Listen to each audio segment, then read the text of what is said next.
On a crisp autumn night in 2017, 22-year-old Laura Thompson left her shift at a downtown Seattle restaurant. The late hour meant fewer drivers on the road. When her Uber pulled up, she sighed with relief.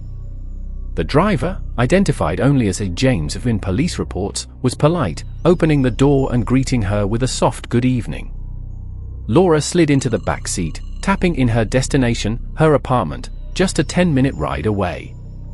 What she didn't know was that this driver's route would soon become a nightmare. As they left the city core, the GPS recalculated. Instead of the familiar turn onto 4th Avenue, James followed a winding route through pothole-scarred side streets. Laura glanced up. The driver's eyes were fixed on her in the rearview mirror. "Traffic's bad tonight," he said. But the quiet roads they took were almost deserted. Laura's heart thumped. She touched the panic button in her app, but hesitated. Maybe she was overreacting. Minutes ticked by. The streetlights grew sparse. Houses gave way to empty lots. The app still showed them heading northeast, but it wouldn't load the next turn. James' phone sat on the dashboard, completely blank. "Phone's dead," he shrugged. "Happens." Laura felt a surge of dread. She tried calling her roommate, but the call went straight to voicemail. With trembling fingers, she tapped the car door handle. It was locked. Then the car stopped in front of an old warehouse, its brick walls covered in graffiti. James turned in his seat. "Get out," he ordered, voice hollow. Laura froze. He slid forward, opened the passenger door, and grabbed her arm. She yanked free and bolted around the car, only to find the driver door locked too. Trapped between the hard brick wall and the vehicle, she screamed as James lunged, brandishing a hunting knife. Panicked, Laura tore off down the dark alley behind the warehouse. Heart pounding, she sprinted, feet splashing through puddles. Behind her, James cursed and gave chase, footsteps echoing. The alley ended at a chain-link fence topped with razor wire. With no time to think, Laura vaulted, ripping her coat on the wire, landing on an overgrown scrapyard beyond. She didn't stop. The city lights called to her, and she ran until her lungs burned, until a patrol car's headlights blinded her. Officers found her collapsed at the curb, shaking. She pointed back toward the warehouse. Within minutes, they arrested James, an unlicensed Uber driver with a record of assaults. Later, in his jail cell, he whispered, "I just wanted to drive her somewhere. I don't know why I got so angry." Laura pressed charges, and he received a hefty sentence. But for Laura, the terror lingered. Every app update, every ding of a car unlock, made her flinch. A routine ride had become a fight for her life, and a reminder that even the most familiar services can hide deadly risks. In March 2018, college student Miguel Rivera ordered an Uber to get home from a friend's party in Brooklyn. It was raining, and he was tired, barely registering the driver's name, Ahmed. When he slipped into the back seat, he felt an uneasy glance through the mirror. Ahmed was middle-aged, with a neatly trimmed beard and an impassive expression. The car smelled faintly of last night's fast food. As they pulled away from the curb, Miguel's phone buzzed with messages. He typed and didn't notice Ahmed making a U-turn. When he finally looked up, his apartment GPS marker had vanished. The screen now pointed toward a remote stretch of eastern Long Island.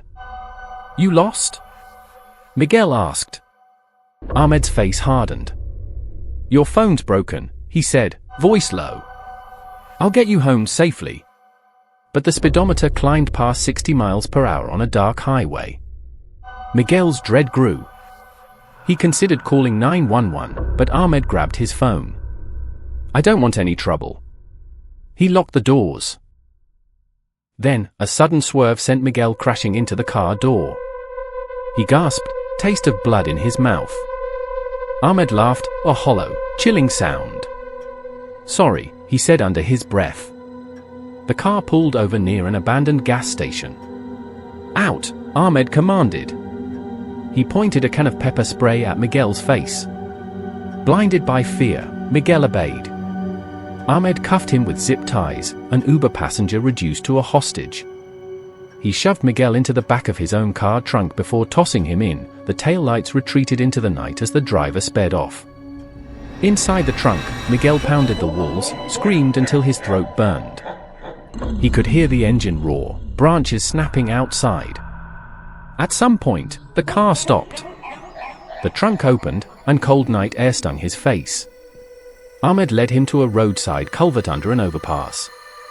He knelt Miguel on the curb, then methodically searched the trunk for valuables. When he found Miguel's wallet, he smiled. "You're rich enough," he said, riffling through credit cards. "Lucky me." He tossed the wallet and the phone on the ground, then kicked Miguel in the ribs. "Get out," he said. The helpless passenger scrambled away as Ahmed's car peeled onto the highway, headlights disappearing. Miguel lay there, panting, bruised, but alive. He dialed 911, and officers arrived within minutes. Shaken, soaking wet, he identified the car's license plate from the street sign. Ahmed was caught hours later, his car still lined with Miguel's blood.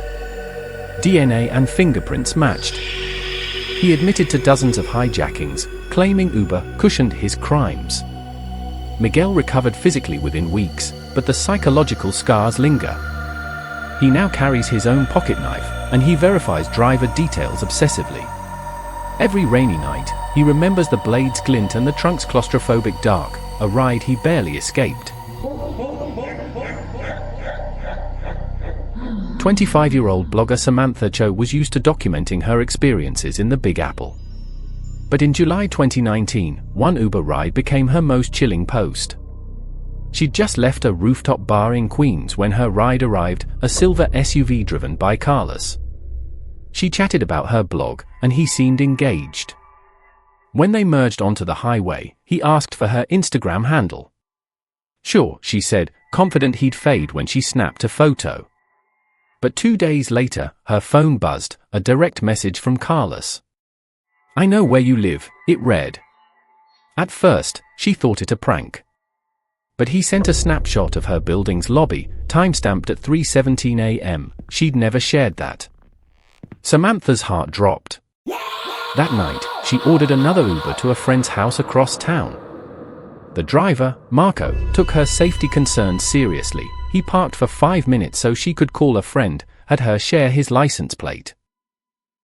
At the friend's home, Samantha posted about the stalking incident, warning followers to protect their personal information. The next morning, she received 10 new DMs at dawn, from 2 accounts both named Carlos Uber. Each said he'd follow her wherever she went. Samantha notified Uber support and the NYPD, who investigated. But without a physical assault, police had limited options. She changed her routines, never going out alone at night, taking trains instead of rideshares. Weeks later, Marco reached out privately. "Safe now," he wrote. She panicked, assuming this was Carlos in another alias. She blocked him. In late August, she received a voicemail, heavy breathing, then a raspy whisper, "See you, Sam." It was Carlos. She called the police again. This time, they traced the call to a burner phone. They set up a sting posing as her on Instagram. Carlos was arrested at the Brooklyn Botanical Gardens, waiting alone after hours. Inside his backpack were photos of Samantha, printed and marked with her daily schedule. He confessed to stalking several young women via rideshare data. The courtroom was packed when he was convicted. Samantha watched him sentenced to 5 years. She resumed writing, dedicating her next piece to digital safety. The memory of Carlos' voice still sends shivers down her spine, proof that a simple chat with your driver can cross the line into obsession. In February 2020, tech consultant Arjun Patel asked for an Uber to return home from a conference in San Francisco. It was pouring, and blackouts had crippled the local transit app. 5 minutes after requesting the ride, he was greeted by a tall, gaunt driver who looked almost skeletal. The interior smelled of mildew. Arjun shrugged off the weird vibe. He was exhausted. They pulled onto Highway 101, but rather than heading north toward the Golden Gate, the driver veered onto side streets running parallel. Arjun noticed the app's route reroute alarmingly. He asked, "Are you sure this is faster?" The driver's answer was a grunt. The GPS on his phone glitched out completely, no map, just a spinning wheel. Arjun tapped the SOS button. Nothing. The doors locked again. As they neared Daly City, the driver suddenly swerved onto an abandoned service road that ended at a locked gate. Rain pelted the windshield. The driver killed the engine. "Open your trunk," he said. Arjun's blood froze. Before he could respond, the driver brandished a crowbar. "Now!" Arjun remembered a self-defense routine, knee strike. He sprang forward, struck the driver's knee with all his might. The man yelped and dropped the crowbar. Arjun bolted for the locked trunk. Fortunately, the latch gave way. He dove inside, slamming it shut. He could hear the driver curse. The trunk was pitch dark, cramped. Arjun fumbled for his phone but shone only a dim glow. He texted his wife, "Don't call. I'm in trunk. Call police." Minutes passed. Arjun heard the driver pry at the trunk, then footsteps. He held his breath. Suddenly, the trunk popped open. Arjun burst out, tackled the driver to the ground, and they wrestled in the slick mud.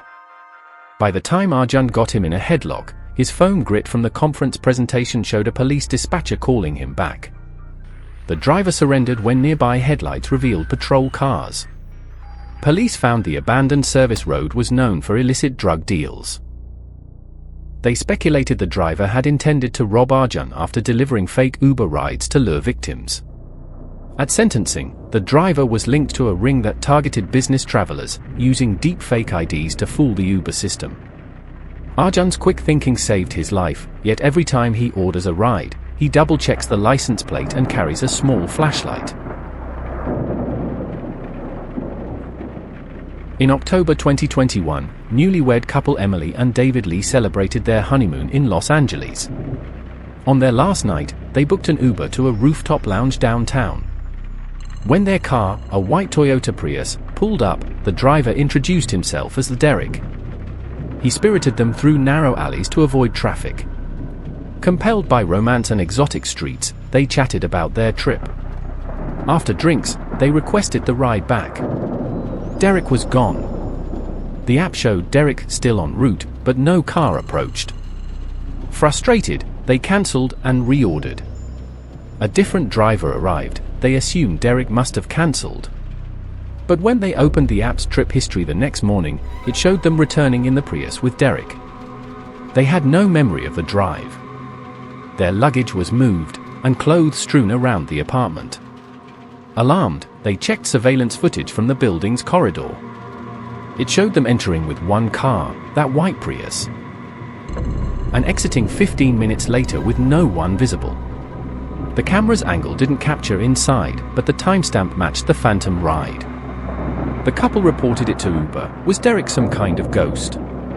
The support team apologized and refunded the fare but offered no explanation. Disturbed, Emily and David dug online.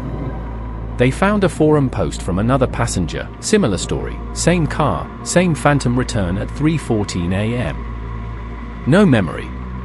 Another post described a single woman left sobbing on a corner by the same Prius driver. None had been harmed, but all had blacked out. Local news dug deeper. The Prius belonged to one Derek Chang, a 28-year-old rideshare driver who vanished in 2018, found dead months later under mysterious circumstances near the Venice Canal. Police ruled it accidental drowning, but no clear timeline existed. The Lees wondered, had he been giving rides from beyond the grave? They never used Uber again. Though scoffed at by skeptical friends, they trust only licensed black cabs now. Emily still dreams of that silent Prius pulling away into the fog, and wonders whether Derek was alive or dead as he drove them home, leaving only faint, spectral memories of a ride they'll never understand.